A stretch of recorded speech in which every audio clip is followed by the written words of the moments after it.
Welcome to Trustee Talk. I'm your host, Michelle Beckham Corbin, and my guest today is Anderson Township Trustee Russ Jackson. Russ is going to be sharing some information with all of us on economic development in the township. Russ, welcome. Hello, Michelle. Always a pleasure to be here.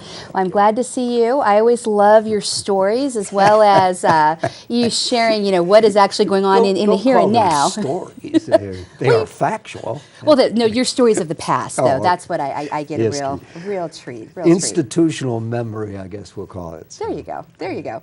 So you're going to talk to us about economic development, and so let's just kind of jump right in. We have so many things going on in the community that sometimes people lose track of them, and it's really amazing because economic development's a very broad term. A lot of people think economic development means you hire a lot of people and throw a lot of money at businesses. Most of our economic development has been driven by private enterprise. And that's the great thing. Perfect example is Mercy Hospital. Mercy Hospital is now, not only announced, they now have been approved through the zoning to build a patient tower for their cancer and heart center, investing millions and millions of dollars in this project. You might have noticed that they already have started attracting a lot of doctors that we didn't have before. There were a lot of doctors who lived in the area but practiced at other hospitals, and that meant if you were their patient, you had to go to that other hospital. Beginning to change now. Very much so. I've had that happen to me before. There you go. Yes. And it's really great that, and of course it means there are a lot of other medical buildings springing up all along the corridor, along 5 Mile. So that's wonderful, and that's really great because of their stability. There aren't too many communities anywhere that can boast that they have their own hospital of that size and scope. And because they have the Anderson name, it's ours. There right, you go. That's right. Well, and Right. Boy, that's some really great growth. That project's part of a whole series of good things that are happening in this area around the Anderson Center. As you know, the Kroger folks are in the process of finalizing what they're going to do with all the property they bought at the corner of Wolfangle down to Bowen. Mm-hmm. And we've seen at least some possible plans, and they're all nothing but good for the community. The building that people refer to as the Hollywood Video, mm-hmm. Which I refer to as the original Thriftway, is now very close to being torn down, and it will be a tire center. Another tire center will be opening over in the 5 Mile Plaza, just across the street from the Anderson Town Center. So in the old Fifth Third building. So those projects are coming along. The Asbury and Beachmont project is moving along. As you know, the bank, First Financial, has opened. BW3 has opened. Mm-hmm. And the office building behind it is moving right along. So that's going to be great. I had a few complaints from people that when you build the back of a building up against Beachmont, there are some things that you see that you don't want to see, but those will be remedied in the I was going to ask you if you had gotten any phone calls. Yeah, it's not particularly attractive, but there are plans to rectify that and put up the proper screening. But that's the hottest concept in these developments, is that you have the parking in the middle and the buildings facing inward, and it's coming along.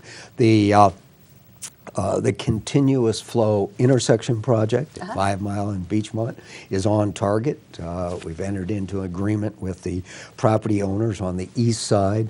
That would be the southeast section, because it requires an access road paralleling 5 Mile in order to make it happen. The good news in that whole project is now with the other grants that we've received, it'll be completely funded by grants through the state of Ohio, with no direct money coming out of the Anderson Township budget. So that's pretty neat. Do you know if the driveway onto 5 Mile that's kind of near IHOP, if that is going to stay? Does the continuous flow change the need for that exit? Remember, this is really half a continuous flow intersection. It's only going to be north-south. It's only going to be on the 5 Mile. So, so that when you come south on 5 Mile to make a left turn onto Beachmont, and when you go north on 5 Mile to make a left turn onto Beachmont, those two sections, the access will still I think it has to go away because there's the left turn traffic there. So yes, that one entrance that you're referring to will probably go away if I remember correctly. Would have to, but the overall project is really, really positive. One of the aspects, not just the fact of traffic and accidents and the rest, is if you've ever noticed how uneven the center of that intersection is. When people as far as the level of the road, is that what you mean? That's correct. There's several big dips in it, and it really is a dangerous condition. When we have motorcyclists come by there, they absolutely panic because it's so uneven. This will resolve that. Well, I know I personally have noticed the long wait time, and I think that the continuous flow will help to reduce sitting at that light for so long. Absolutely. So, again, one other one that we are working on is the light down at getting onto 275 off of 5 Mile. The left turn there has been a problem during rush hour, and we've been talking to the state of Ohio to see if they can't fix that problem, either have a longer green, because when there's traffic coming up the hill during rush hour, it backs that traffic way up, way beyond what it should normally back up. So all kinds of little things like that, but they all fit into the total package. And make for a smoother day. And for everybody, yes. Yeah. Well, the less accidents you have, the better off you are. You know that. There are two other projects that are road related, but will have tremendous impact on businesses. That's both Salem Road and Clough Pike.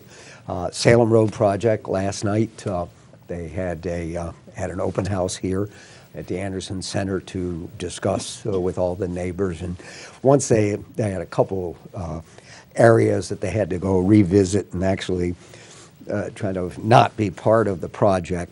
Now I think everyone else has bought into the project and pretty excited about it. It will do, among other things, create positive parking, but also calm the traffic along Salem Road, and that's been a problem. And what do you mean by calm the traffic? It's a term that they use in the traffic business. We can't put up stop signs to slow traffic down, that sort of thing, but there are techniques they use today other than those speed bumps, which we're never going to put in because there's too much liability involved to the taxpayers of Anderson Township. But there are other ways that you can calm the traffic. Part of it has to do with moving the traffic to one side or the other, narrowing the drive area, and all of those are designed to calm traffic because you're not allowed legally to stop cars. Everybody wants to put up a stop sign here, and they can't do it. So that project is on target. I think it'd be very beneficial both to the residents and even to the businesses. There were a couple of businesses that weren't happy with it, but I don't think they really envisioned the positive aspects of it. They may be pleasant. Hopefully they'll be pleasantly surprised. On the other side, down on Clough, another project that's moving forward, both of these projects funded by other entities other than some matching funds that the township's putting up. Clough Pike Business District with turn lanes, so it'll eliminate all that backup along Clough during rush hour. As one car wants to make a left turn, and everybody stops for 10 minutes. This project will be very, very positive, and once we worked out all the kinks with the individual business owners, I think they're very supportive of it. Both of those efforts are in the works and will be completed this year. Over on the north side of the township is an area known as Angkor, and it's kind of interesting. It was people say, "What is Angkor?" Air Nitrates Corporation was the original company, and it was actually a plant that was being built by the U.S. government. They were spending $15 million on in 1918, and it actually stopped because the war ended. World War I ended, and the name stuck. The interesting thing was I did a little calculation. At today's dollar is 15.75 times the value of the dollar at that time. So it really was a $240 million equivalent project today. Wow. So it's an area that we're working on. We have a committee, just like our Riverfront Committee, that's actively engaged in coming up with a land use plan. And they've got to work with the fact that there are property owners that have to be compatible with whatever that plan calls for. We've wasted a lot of time, but it should be very exciting once we get done. The biggest single question has to do with this mining issue. The mining issue is one that the Board of Trustees has never had any voice in, and there are a lot of people that don't understand why Board of Trustees haven't taken, or individual trustees haven't taken a position on this thing. And there is a very good reason, and that's that we had been advised and continue to be advised by legal counsel that if we were to support one side or the other, that we make the taxpayers vulnerable to legal action in the case if we were to oppose this mining issue. Then if the folks, Martin Marietta folks, weren't able to do it and weren't to get it approved, they could turn around and sue the township for a taking, which is a legal term that says we took away the value of their property. And we don't want to put the taxpayers' dollars at risk on that. So we've not taken a position, won't take a position, and shouldn't take a position on it. It will work itself out, and between the court system and the property owners, whatever the end result is, it will be good. You know, and Russ, that's really good that you bring that up for our viewers, because the whole mining issue has been in the press for several years, Right. and so I'm sure that's a question that a lot of people have. That they think, oh, why are the trustees being kind of quiet on this? Not? Yes. So yeah, that's good. The more interesting part of that is that most of the people who have opposed this, what is proposed, are from outside Anderson Township. While there are some folks from down near there that have been actively involved, the bulk of the people who fought it are not from Anderson Township. So I think there are a lot of people out there that don't even realize it's part of Anderson Township. So it will work itself out. I'm sure it will be good. But you have to realize that there are two property owners that own probably at least 80% of all the property in the Angkor area.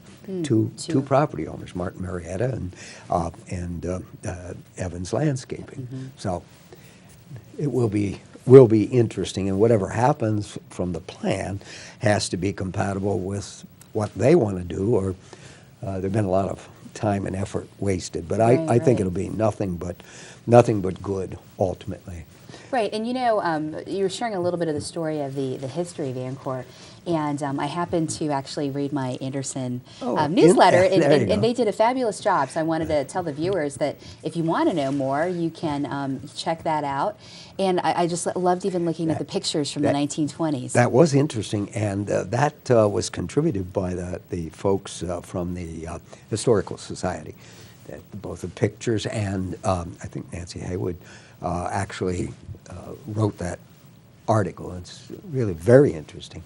So good. And the Historical Society is right here in the building. That's right. So if you are just tuning in, I'm host Michelle Beckham Corbin. This is Trustee Talk. My guest is Anderson Township Trustee Russ Jackson, and we're talking about economic development in the township. So thanks for tuning in. the other major project that everyone is interested in is the River Downs I knew you were going to project. say that. But just to back up a hair on that project, we have approved, and now we've gotten through the technical legal process, the riverfront plan. And basically, similar to what I was talking about for the Ancor plan, these people met for well over a year. The committee. This committee, well over 30, 35 people, including most of the business owners from the area, people representing the residential areas nearby, to come up with a plan that made sense.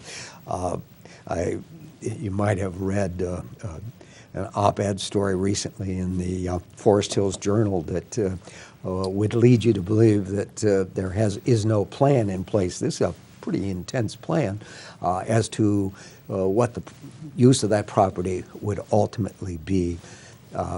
And it was done with the cooperation as part of all the business owners. Very, very positive.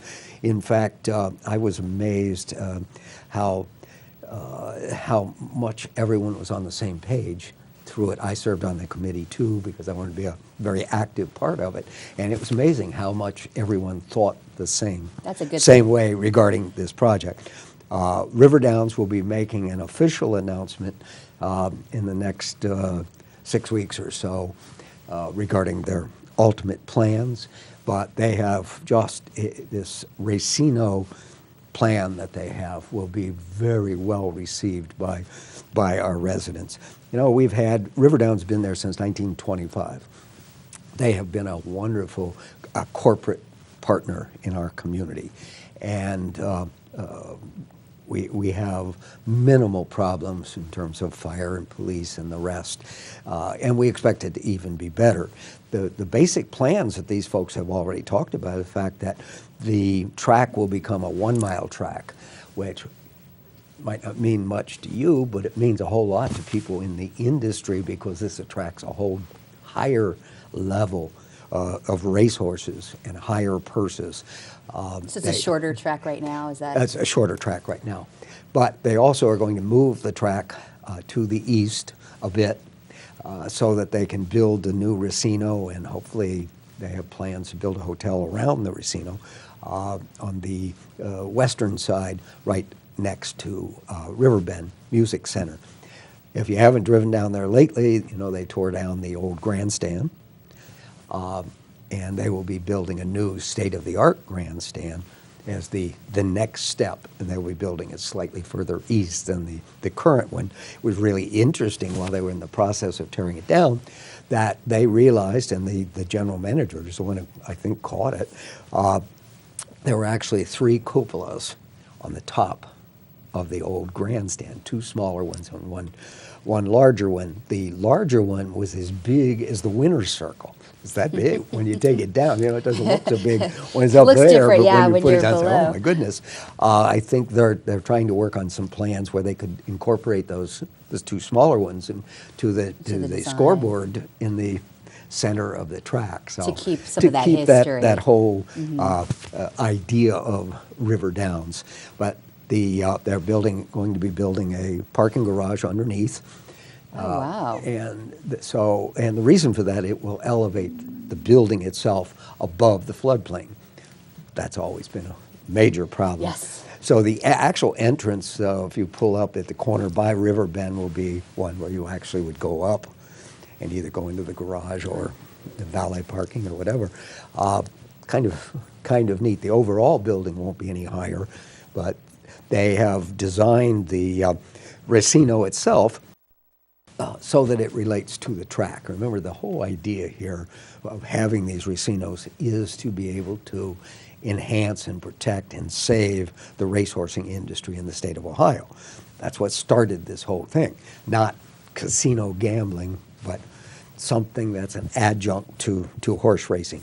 So the way they've designed this thing is really impressive. All the inside restaurants and the rest that will be built there all have walkouts over the track, so you can go sit outside, watch the race, come back inside.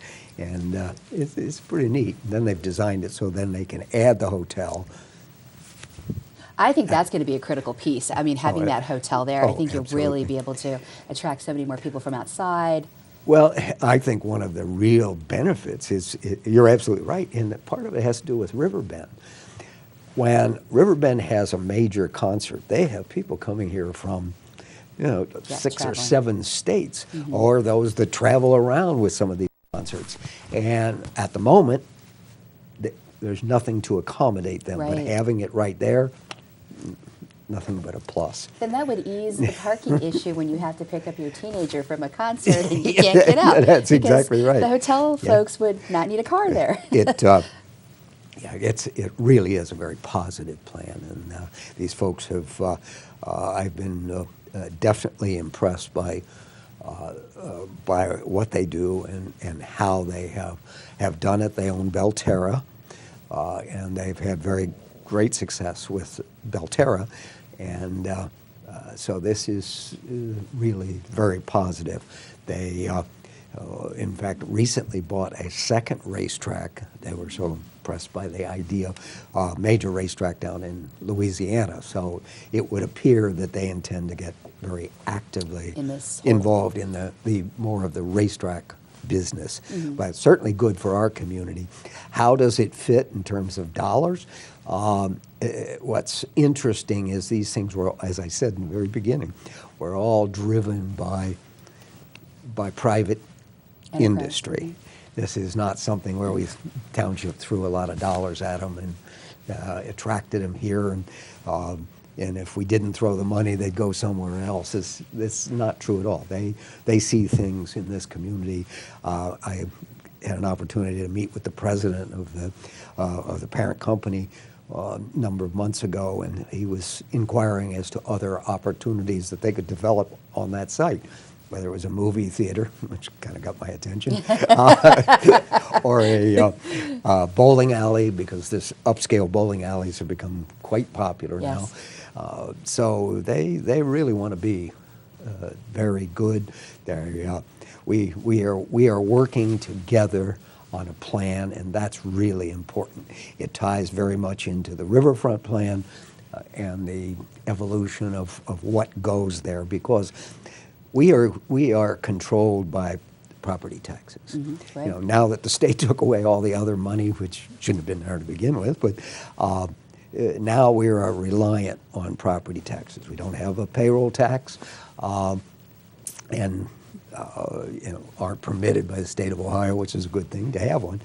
So what will happen is not only will there be tremendous property taxes coming from their $240 million investment. That's why I mentioned that 240 at Ancor. That's their projected investment, but it will enhance the value of all the property. Right, absolutely. That along the riverfront and across the street. One of the real things that I think will come out of this, and I'm really hoping, and it was very positively addressed by the Riverfront Committee, was the possibility of residences for empty nesters and for younger people all along, just as they have in the city of Cincinnati down in what they now call Riverside. Right. That same gorgeous. idea. There's lots of land, and it's perfectly adaptable to that use. And it doesn't have a whole lot of other uses, but once you start creating this positive feeling and property values going up, I see very soon we should see that. That's a pressing need that we have in our community anyway. Right, and that whole idea even of just really creating a wonderful entertainment district, really, is what they're doing. We have the entertainment district, and we need to enhance it. There aren't a whole lot more things that we could do, but there are some. The biggest single thing that we need to address is to, and we think we have some fixes to do this, is to make it a year-round entity. So to drive people there all year. Yeah. And the reason it's not is because we do have some water problems on Kellogg Avenue that prohibit the traffic from down at 4 Mile and the other one right there in front of Riverbend that are inhibiting the ability to drive. Last year, I think they lost like 8 weeks when there was water there. As it turns out, there might be some fixes that are, once you use your creative juices to find out that it just doesn't mean raising the road. Because what we saw, and this was interesting because I stood in the middle of the road and saw it myself, and then I said, wait a minute, this doesn't make sense. You look at the pictures and say, well, why do they have water? Why is the road flooded, but not the business that's in between the road and the river? Mm-hmm. And it appears that we have some backflow issues, both there and down at 4 Mile, that if they can be resolved, we actually got water that's crossing over and not impacting the business itself. So hopefully we can get those issues resolved. We see the fixes, and they really aren't necessarily giant. Right, just all of those little fixes things that make everything so much easier. You know, Russ, I think we only have a second or two. Is there any last areas that you wanted to share? We have so much going on. It really is positive. I do have one last one. Totally unrelated, because most people don't realize that Skytop is part of Anderson Township. But Skytop... Yeah, no. I was thinking that too. I was thinking, do I realize that it's part there of you Anderson? go, Skytop. Uh-huh. Been working with the developers, and they have some really positive things finally. We've been trying, and I've been personally trying to help them find people that have some synergism. The people who were leasing those properties before were bringing in some nice tenants, but they had no synergism. Right. And so we're seeing some, we probably within the next couple of weeks see some announcement of new sports bar moving in, and a couple of other businesses that will really restabilize that whole development. And it is part of Anderson, and we want to make sure that they get the same kind of treatment we give all the rest of it. Right to Anderson proper. Of the community. Yeah, Right. No, that's good to hear that. We're going to call that Anderson improper? Years ago it could have been called that. Could have been, yes. El Rancho Rankin. I told that story to the young leasing agent that they've just assigned here. She's from Chicago, and I said, wait till you hear this story. Oh, gosh. Well, I knew we'd have some historical stories kind of popping their way in here at some point. Well, Russ, thank you for being my guest today and sharing information on economic development with myself and with our viewers out here. And I wanted to thank you, viewers, for tuning in to this edition of Trustee Talk. I'm host Michelle Beckham Corbin, and I will see you next time.